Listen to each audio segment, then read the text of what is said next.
Hola, buen día para todos. Hoy estudiaremos el Señor resucitado. El versículo para memorizarlo encontramos en Marcos 16:6. Pero él les dijo: no se asusten, ustedes buscan a Jesús Nazareno que fue crucificado. Ha resucitado, no está aquí. Miren el lugar donde lo han puesto. Con la crucifixión de Jesús, los discípulos no solo lidiaban con la muerte de su maestro, sino también temían por su propia vida. Regocijo en la resurrección, Marcos 16:5 y 6. Y cuando entraron en el sepulcro, vieron a un joven sentado al lado derecho, cubierto de una larga ropa blanca, y se espantaron. Mas él les dijo: no os asustéis, buscáis a Jesús Nazareno, el que fue crucificado, ha resucitado, no está aquí. Mirad el lugar en donde le pusieron. Jesús murió el viernes de tarde y fue sepultado antes de la puesta del sol. Durante el sábado descansó en la tumba. También lo hicieron todos sus discípulos. Y vueltas, prepararon aromas y perfumes, pero reposaron el sábado conforme al mandamiento. Lucas capítulo 23, versículo 56. Algo que habría sido extraño si Jesús hubiera disminuido la obligación de guardar el cuarto mandamiento, o si así hubiera entendido ellas. El sábado de noche las mujeres compraron especias y fueron el domingo de mañana al sepulcro con la intención de completar el procedimiento funerario acostumbrado. Por supuesto, Jesús no estaba allí. Desde tan temprano como el siglo II, el cristianismo consiguió significado el hecho de que Jesús resucitó en domingo. Esto se convirtió en el fundamento de la presunta sacralidad del domingo. Colosenses capítulo 2, versículo 12 dice: sepultados con Él en el bautismo, en el cual fuisteis también resucitados con Él, mediante la fe en el poder de Dios que levantó de los muertos.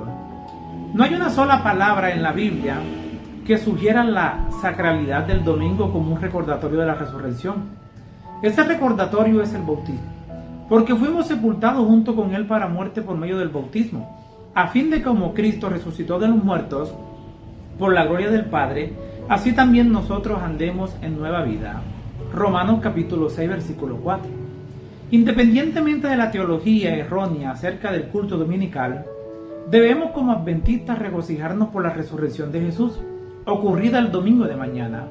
Jesús ha triunfado sobre la muerte en virtud de su muerte y su resurrección, y es gracias a esta que estamos seguros de nuestra propia resurrección. Bendito sea el Dios y Padre de nuestro Señor Jesucristo.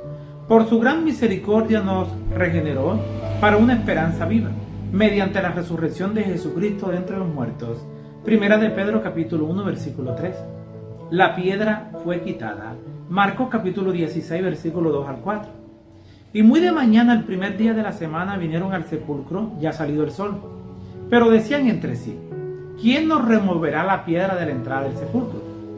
Pero cuando miraron, vieron removida la piedra, que era muy grande. La historia de la resurrección aparece en los 4 evangelios.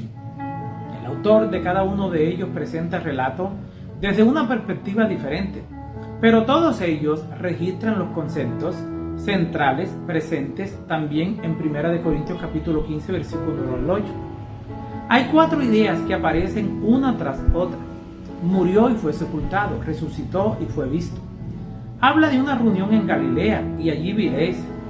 Para algunas personas es inconcebible que los cristianos crean en un Señor resucitado, pero la evidencia de su resurrección es sustancial y consistente con la razón.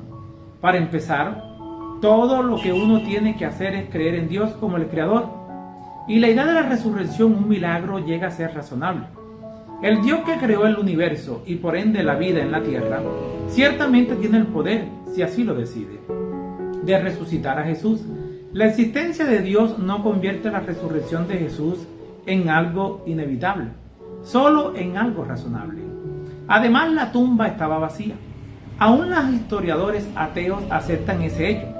Luego, la explicación de que sus discípulos sustrajeron el cuerpo es insostenible, ya que no podrían haber burlado a la guardia, y aún en el caso de que hubieran podido y se llevaron el cuerpo, porque no fueron arrestados por haberlo. La respuesta es que los líderes religiosos sabían que los discípulos no habían hecho eso. Por otra parte, muchas personas dieron testimonio de que habían visto a Cristo resucitado. Muchos, incluyendo los discípulos, no creyeron al principio, y Pablo, un muy sólido enemigo, No solo asegura haber visto al Señor resucitado, sino también esa experiencia cambió radicalmente toda la trayectoria de su vida. Las mujeres en el sepulcro, las mujeres que habían estado al lado de la cruz de Cristo, esperaron velando que transcurrieran las horas del sábado. El primer día de la semana, muy temprano, se dirigieron a la tumba llevando consigo especies preciosas para ungir el cuerpo del Salvador. No pensaban acerca de su resurrección de los muertos. El sol de su esperanza se había puesto y había anochecido en sus corazones.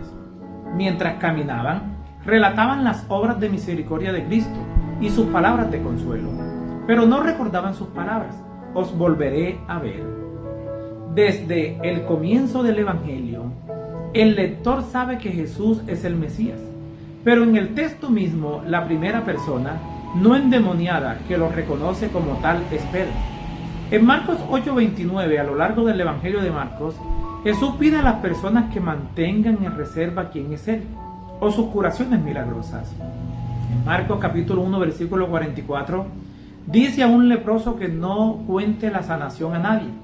En Marcos 5:43 pide a Jairo y a su esposa lo mismo acerca de la resurrección de su hija. En Marcos 7:36 dice a un grupo que no digan a la gente acerca de su curación de un sordomudo. Y luego ordena a sus discípulos no decir a la gente que Él es el Mesías. No cabe duda de que la principal razón por la que Jesús le pedía que guardaran silencio era para disponer del tiempo necesario para terminar su ministerio de acuerdo con el tiempo profético anunciado en Daniel capítulo 9, versículos 24 al 27. Ahora, en esta escena, aún después de que se les ha dicho que Jesús ha resucitado, las mujeres temerosas y asombradas huyen del sepulcro, y al menos en un primer momento tampoco ellas hablan acerca de lo que ha sucedido.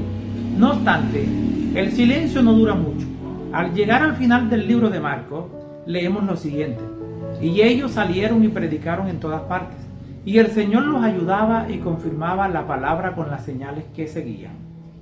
De esa manera, el secreto acerca de quién es Jesús y de lo que ha hecho es finalmente dado a conocer ampliamente.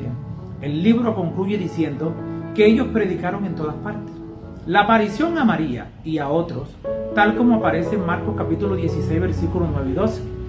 Habiendo pues resucitado Jesús por la mañana, el primer día de la semana, apareció primeramente a María Magdalena, de quien había echado 7 demonios. Pero después apareció en otra forma a 2 de ellos que iban de camino yendo al campo. Finalmente se apareció a los 11 mismos, estando ellos sentados a la mesa, y les reprochó su incredulidad y dureza de corazón, porque no habían creído a los que lo habían visto resucitado. Casi todo Marcos 16, 9 al 20 tiene paralelismos con otros pasajes del Nuevo Testamento. El encuentro de María Magdalena con Jesús en el sepulcro, Mateo capítulo 28. 2 hombres van a Jesús en una zona rural, Lucas 24. Los 11 reciben la comisión de predicar, Mateo 28. La primera persona en ver a Jesús resucitado es María Magdalena.